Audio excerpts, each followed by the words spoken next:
Welcome back. અને આજે આપણે આપણા નેક્સ્ટ સેશનમાં જનરલ એડવાઇસીસની થોડી વાતો કરશું. ઇન્ટરવ્યૂ માટે કઈ કઈ વસ્તુ ખાસ ધ્યાને રાખવી, બરાબર? તો કઈ કઈ વસ્તુ ખાસ ધ્યાને રાખવી તેની વાતો આજે આપણે કરીશું. રાઈટ, ઘણીવાર કેટલીક વસ્તુઓ કોમન હોય છે પણ મિસ્ટેક થઈ જાય છે. So let us understand. Interview related થોડી જનરલ વાતો. પહેલી વસ્તુ, interview as I told you timely and again કે interview is nothing but essentially a conversation. બરાબર, ખાલી કન્વર્ઝેશન છે, વાતચીત છે. બરાબર, આના વખતે તમારે કોન્શિયસ થવાની જરૂર નથી. હવે કોન્શિયસ થવું એટલે શું? ઘણીવાર કેવું થાય કે એકચ્યુઅલ પરિસ્થિતિમાં થશે જ, બરાબર, કે તમારો જે દિવસે ઇન્ટરવ્યુ હશે you will not be alone, right?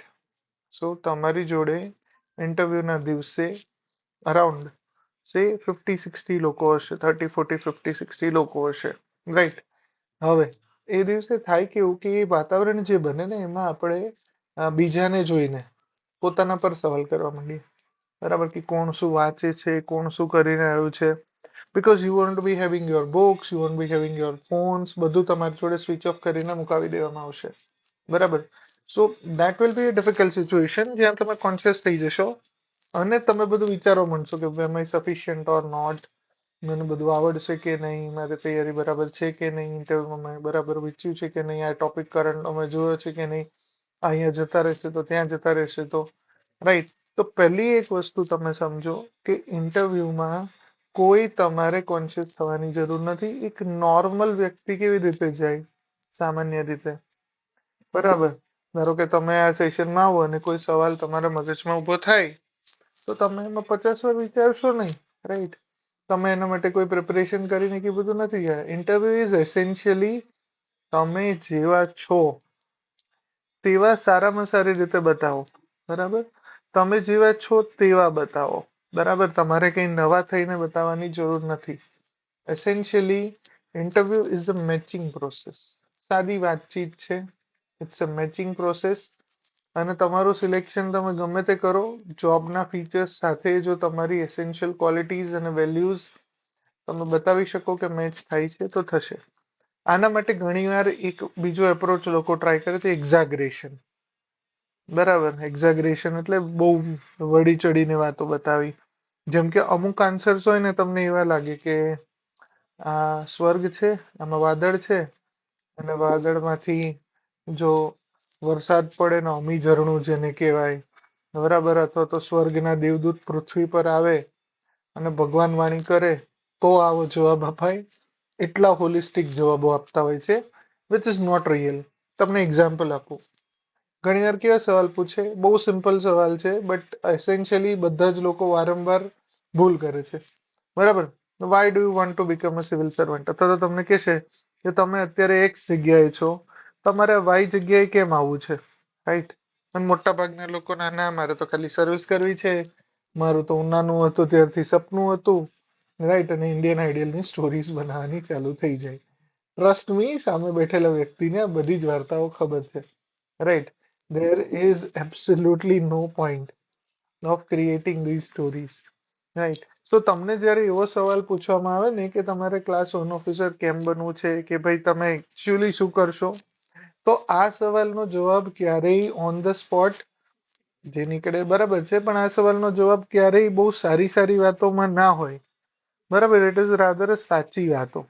અને બીજી વસ્તુ, બધા લોકો એ ભૂલ કરે કે આમાં હું કોઈ આઈડિયલ જવાબ બનાવી લઉં, તો મને પૂછશે કે તમે શું જવાબ આપો. The problem is that question is true for me and that answer is valid for me when I am answering. બરાબર, તમે જ્યારે એનો જવાબ આપો છો તો તમારા માટે જે સત્ય છે તમારે એને બતાવવાનું છે, સમજાવવાનું છે. તમારા માટે જે સાચું છે એ મારા માટે સાચું હોય તે જરૂરી નથી અને બનાવવાનું બી નથી, રાઈટ? તો તમારા રીઝન્સ અલગ હોઈ શકે. કોઈ વ્યક્તિ ફાઇનાન્શિયલ લેવા માટે, કોઈ વ્યક્તિ સોશિયલ એક્સેપ્ટન્સ માટે, કોઈ વ્યક્તિ ઇક્વાલિટી માટે, કોઈ વ્યક્તિ પોતાના ફેમિલીના વેલફેર માટે જોઈન કરી શકે, કોઈ વ્યક્તિ બેટર પ્રોસ્પેક્ટસ માટે ક્લાસ 1 બની શકે, સર્વિસ ઓરિએન્ટેશન હોય, પણ it is not the only thing, right? Again subjective answer છે. હંમેશા યાદ રાખવું, interview is all about subjective. બરાબર. અત્યાર સુધી તમે ઓબ્જેક્ટિવ આન્સરો આપ્યા, બરાબર, તટસ્થ થર્ડ એંગલ થી તમે જવાબ આપ્યા, બરાબર. હવે તમારા જવાબને મૂલ્યાંકન કરવામાં આવશે તમારી જોડે એટેચ કરીને. બેસ્ટ વે ઘણીવાર આન્સર આપવાનો હોય છે કે જેમાં જ્યારે ઇથિકલ કન્ડિશન્સ કેવા ક્વેશ્ચન પૂછવામાં આવે. ફોર એક્ઝામ્પલ, ઇથિકલ ડાયલેમાસ તમને આપવામાં આવે, જેમ કે મેં બહુ બધા સેશન પહેલા પૂછી હતી, right. So let me answer that. I guess if I am not wrong session 2 માં કે 3 માં મેં કીધી હતી, રાઈટ. ઇથિકલ ડાયલેમા મેં કયા સેશનમાં આપી હતી તમને? બે, બરાબર.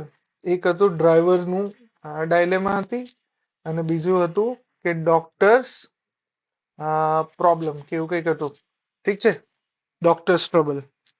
એસેન્શિયલી બંનેમાં તમે જુઓ તો તમને એવી પરિસ્થિતિનું નિર્માણ કરવામાં આવે, અને પરિસ્થિતિનું નિર્માણ કરવા પાછળ એક જ હેતુ હોય કે તમે એક જગ્યાએ ઇમોશનલી એટેચ થાવ અને તમારું જે રેશનલ ડિસિઝન છે અને જે ઇથિકલ ડિસિઝન છે એ અફેક્ટ થાય. હંમેશા તમે યાદ રાખજો, રાઈટ. તમને જ્યારે કન્ડિશનલ બેઝ ક્વેશ્ચન આપવામાં આવે તો સૌથી મોટી વસ્તુ સમજવી જરૂરી છે કે એ પરિસ્થિતિમાં તમારે બધા જ ઇમોશન્સ અને કન્ડિશન્સને સાઈડમાં રાખીને જ્યારે તમે વિચારશો ને તો જ તમે સાચો જવાબ આપી શકશો. જેમ કે આપણે જે સવાલ પૂછ્યો હતો કે જેમાં ડ્રાઈવર છે, જે લોકો એ જોયેલું છે ક્વેશ્ચન ત્યાંથી રેફર કરે. એક ડ્રાઈવર હોય છે અને ગાડીની બ્રેક જતી રહે છે, ગાડી સીધી જાય તો 4 જણનું એક્સિડન્ટથી મોત થાય. 4 લોકો કે 5 લોકો જે રોડ પર બેઠા છે અને રોડ સાઈડમાં વળે છે, તો એક વ્યક્તિ સાઈડમાં બેઠો છે, રોડ એકદમ પતલો છે, અને તમે આ બેમાંથી એક જ ડિસિઝન લઈ શકો છો. મોટા ભાગના લોકો કહેશે કે આ જગ્યાએ અમે 4 ને બચાવવા માટે એક ગાડીનું સ્ટીયરિંગ વળાઈ અને એકને બચાવી લઈશું. પણ સેકન્ડ કેસમાં, સેકન્ડ પરિસ્થિતિમાં જ્યારે તમે ડોક્ટર છો અને એક ઇનોસન્ટ હેલ્ધી વ્યક્તિ તમારે ત્યાં આવે છે, તો તમે એને મારી નથી નાખતા બાકીના 4 બાળકોની જિંદગી બચાવવા માટે, right. That is the right decision. Why? See, both time this decision is a unethical one. Right. This is actually તમે રોડ પર સીધા જતા હતા, તમે ગાડીથી રોકવાનો પ્રયાસ કર્યો, ન થયો, 4 લોકોએ રૂલ વાયોલેટ કરીને રોડ વચ્ચે બેઠા હતા. No matter what their stories is, right. મેં તમને બધાની વાર્તાઓ કીધી હશે ઇમોશનલ. આ છે 4 યંગસ્ટર છે, ફ્યુચર છે, બધુંય છે, અને તમે તમારા લીધે એનું ડેથ થઈ જશે, 4 વ્યક્તિ મરી જશે, અને આ બાજુ ખાલી એક જ વ્યક્તિ છે એ મરશે કદાચ, right. This is the emotions, this is the condition જેમાં તમારે ફસાવાનું નથી. કેમ અહીંયા આ ડિસિઝન કેમ ખોટું છે? ફોર ધ સેમ રીઝન કે અહીંયા ખોટું છે. ડોક્ટર તરીકે જો તમે ઇન્ટેન્શનલી કોઈને નથી મારવા માંગતા, તો અહીંયા એઝ અ ડ્રાઈવર તમે એક જણને ઇન્ટેન્શનલી જ મારો છો ને. યુટિલિટેરિયન પ્રિન્સિપલ કે વધુમાં વધુ લોકોને બચાવીએ, that principle doesn't work, right. તો જ્યારે જ્યારે તમને આવી પરિસ્થિતિ આપવામાં આવે તો તમને તમારા ઇમોશન્સને ભડકાવવામાં આવશે. અને હંમેશા યાદ રાખો, ઇન્ટરવ્યુમાં ઇમોશન્સને સાઈડમાં રાખીને જ્યારે તમે જવાબ આપશો, ન્યુટ્રલ થઈને તમે જવાબ આપશો, તો તમારા આન્સર સારા હશે, સાચા હશે, ઠીક છે. તો this is the one very first thing which you have to remember. કોઈ પણ જગ્યાએ તમારે ઓવર ઇમોશનલ નથી થવાનું, એક્ઝાગરેટ નથી કરવાનું, સ્વર્ગમાંથી ઉતરેલા દેવદૂત વાળા જવાબો નથી આપવાના, એકદમ રિયલ આન્સર્સ આપવાના છે, બરાબર, જે તમારી પરિસ્થિતિ પ્રમાણે હોય. બીજી વસ્તુ, કોઈ આઈડિયલ આન્સરની શોધવા ના જતા, બરાબર. ત્રીજી વસ્તુ, પરિસ્થિતિ કે કન્ડિશનલ ક્વેશ્ચન્સ જે છે એ ક્યારેય તમે પ્રિડિક્ટ કરી શકવાના નથી. So how you can prepare for that is there is no preparation possible. The only way you can prepare for it is via being present at that moment. એ જે જગ્યાએ, એ જે પરિસ્થિતિમાં તમને જે પહેલો વિચાર આવે ને, એ વિચાર હંમેશા સાચો હશે, એટલું યાદ રાખજો, right. So whatever thought comes into first thing to know your head, trust it. એના પર આગળ વધો, વાંધો નહીં આવે, ઠીક છે. પણ કોઈ આઈડિયાલિસ્ટિક આન્સર ના વિચારતા, બરાબર, તમારી પરિસ્થિતિ પ્રમાણે જોજો. હવે અગેન કેટલાક ડૂઝ અને ડોન્ટ્સ છે જ્યારે આન્સર આપતી વખતે. ઘણીવાર એવા કન્ડિશનલ ક્વેશ્ચન આપવામાં આવે કે જ્યાં તમારા પર એવું બતાવવામાં આવે કે કરપ્શન તમારે કરવું જ પડશે, અધરવાઇઝ યુ વિલ સફર, બરાબર. અથવા તો ઘણીવાર એવા પણ સવાલ પૂછવામાં આવે કે જો તમે એમ કહો કે સરકારના અમુક ડિપાર્ટમેન્ટમાંથી તમે કામ કરીને અત્યારે ફરી ઇન્ટરવ્યુ માટે આવ્યા છો, સો દે વિલ આસ્ક યુ કે ભાઈ તમારા ડિપાર્ટમેન્ટમાં કરપ્શન તો છે જ, બરાબર ને, બધાને ખબર છે. સો ધીસ ઇઝ કરપ્શન તમને કહેવામાં આવે. તમને કે તમે બાયસનેસ નહીં રાખો તો તમે કામ નહીં કરી શકો. તમને પર્સનલી અને પ્રોફેશનલી બંને જગ્યાએ લોસ થવાના ચાન્સ છે, બરાબર. That will be deteriorating for you and all. આ પ્રકારના સવાલો તમને હંમેશા પૂછવામાં આવશે. અને હંમેશા એક યાદ રાખવાનું, no matter what is the loss, at least તમે રિયલ ગટ્સ એ લાવી શકો જોબમાં આવ્યા પછી, એ પછીની વાત છે. પણ પહેલેથી એસેન્શિયલી વસ્તુ સમજવું, એમાં I am blame no one, right. If you are really doing something else, doesn't matter.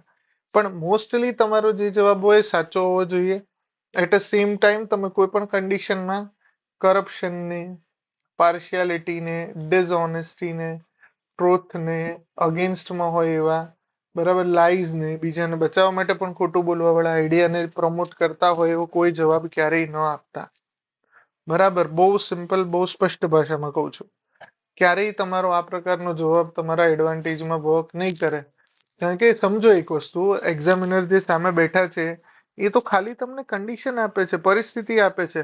અને પરિસ્થિતિની અંદર થોડા ઇમોશનલ થઈને જે વ્યક્તિ કરપ્શન કરવા કે ખોટા રસ્તે પણ આગળ વધી લો ને સાઈડમાં મૂકી અને કામ કરવા માટે જો વ્યક્તિ તલપાપડ થઈ જતો હોય, સો થિંક કે would you choose that person કે જેને તો હજી જોબ મળી પણ નથી, અને હાઇપોથેટિકલ સિચ્યુએશનમાં પોતાના વેલ્યુઝ, પોતાના મોરલ્સને, પોતાના વોટ ઇઝ રાઇટ ને વોટ ઇઝ અગેન્સ્ટ હિઝ ડ્યુટીને બાયપાસ કરવા તૈયાર છે, right. So don't do it.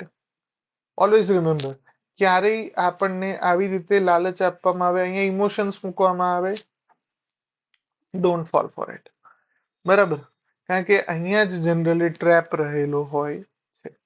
સો તમને પૂછે કે તમારા ડિપાર્ટમેન્ટમાં કરપ્શન છે, યુ ડિસાઇડ.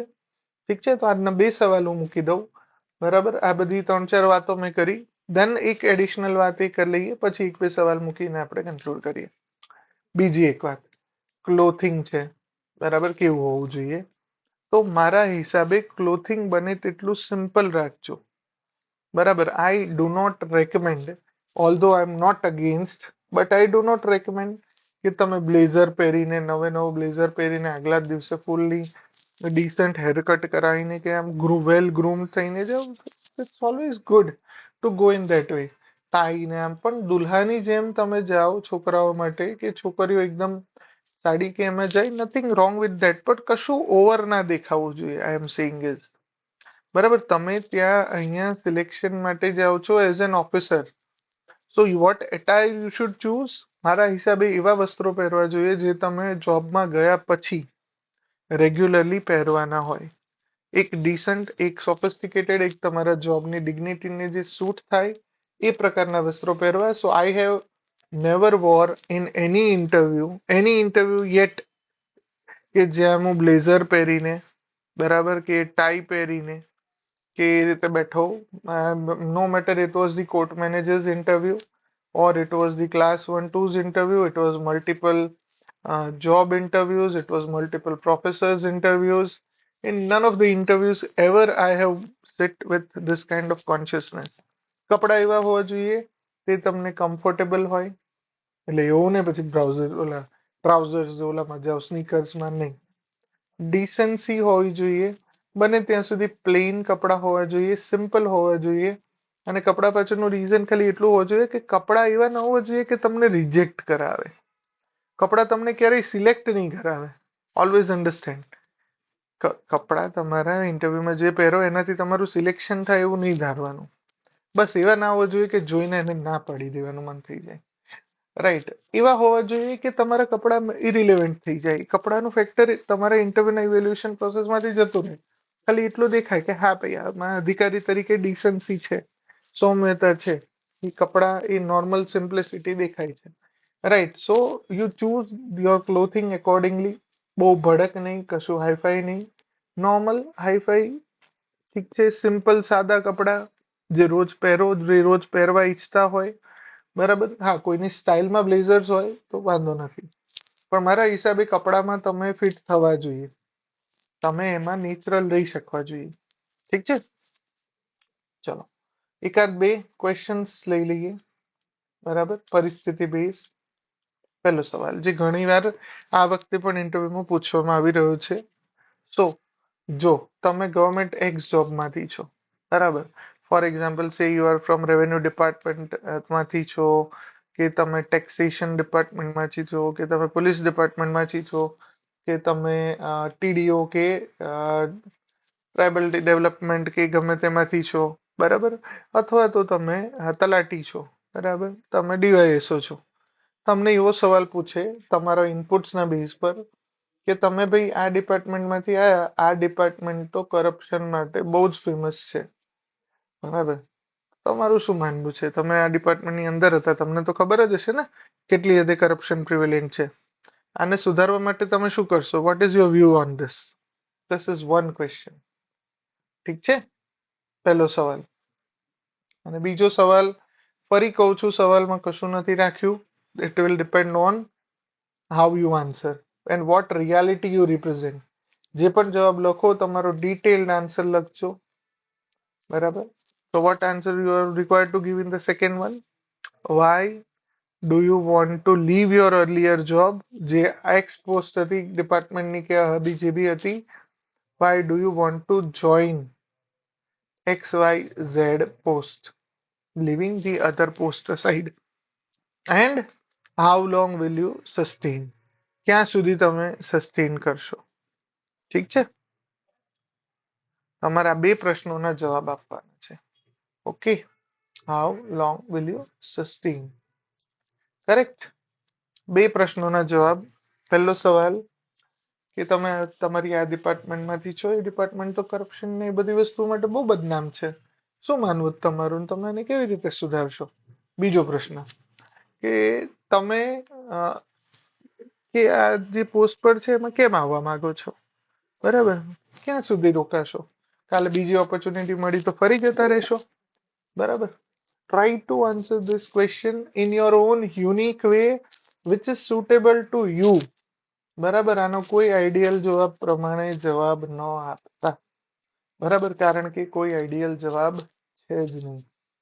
ઓકે, કોઈને પૂછવા ના બેસતા, તમે અંદરથી રેટ્રોસ્પેક્ટ કરો, સમજો અને જવાબ આપો, right. I think that is sufficient. તમને થોડું ઘણું બેઝિક્સ થી સમજાવી દીધું, બરાબર. અને યસ, વન લાસ્ટ એડવાઇસ ઓર વોર્નિંગ ઓર સજેશન. અત્યાર સુધી જે પણ લોકો ગ્રુપમાં અરાઉન્ડ 30-35 લોકો છે, બરાબર, ઇન્ટરવ્યુ પ્રોગ્રામનું જે ગ્રુપ છે એમાં 30-35 લોકો છે. હાર્ડલી 5 કે 6 લોકોએ બધી પોસ્ટ મૂકેલી છે, જેટલું પણ મેં અત્યાર સુધીનું ટાસ્ક આપ્યું એ. Kindly finish it in 2 days. 2 દિવસ પછી આપણે ફરી મળશું આપણે ઇન્ટરવ્યુ ડેવલપમેન્ટ પ્રોગ્રામ માટે. અને મીન વાઇલ જેટલા પણ લોકોએ કામ નહીં કર્યું હોય, there will be remedial actions, બરાબર. Always you have to do the task. હું એકવાર ફરી બધા ટાસ્કની લિંક એક સાથે મૂકી દઈશ સિક્વન્સમાં, બરાબર. આજના ટાસ્કની પણ લિંક મૂકી દઈશ. જેટલા પણ લોકો ગ્રુપમાં છે, ભલે લાઈવ સેશન નથી જોઈ શકતા, તો જેણે આ રેકોર્ડેડ લેક્ચર જોયો છે, please kindly upload the whatever task was given to you in each and every session and પૂરી વ્યવસ્થિત રીતે લખીને કરજો. when I will observe કે there is no sincerity or no commitment from your side, I don't think કે પછી આપણે continue કરવું જોઈએ. એ તમારા ટાઈમનો પણ બગાડ છે, મારી એનર્જીનો પણ બગાડ છે. It is not a win win situation, is a lose lose situation. મારી કે કોઈની નજરમાં સારું બનવાની કોઈ જરૂર નથી, right. I am nobody to જજ anyone. You all are good. So if you like the idea તો પ્લીઝ વર્ક કરો. If you don't like the idea તો ડ્રોપ કરો, બરાબર. Don't stay in the group and do nothing, બરાબર. There are some reasons. Okay, if you are involve somewhere else, તમને બીજી કોઈ જગ્યાએ મળી ગયું હોય તો good, go continue there. But if you are following my advices, at least follow it 100% or don't follow at all, right? This is the only thing I expect from you. Okay, so with this expectation and with this rather say direction or 100% order કે ભાઈ કરો તો પૂરું કરો, I will like to conclude today's session. Hopefully તમને વાતો સમજાતી હશે અને તમે એગ્રી થતા હશો. So with this, keep learning, keep enjoying. Bye bye, take care. આપણે રેકોર્ડિંગ આપણું આટલે સુધી રાખીએ. ચાલો બાય.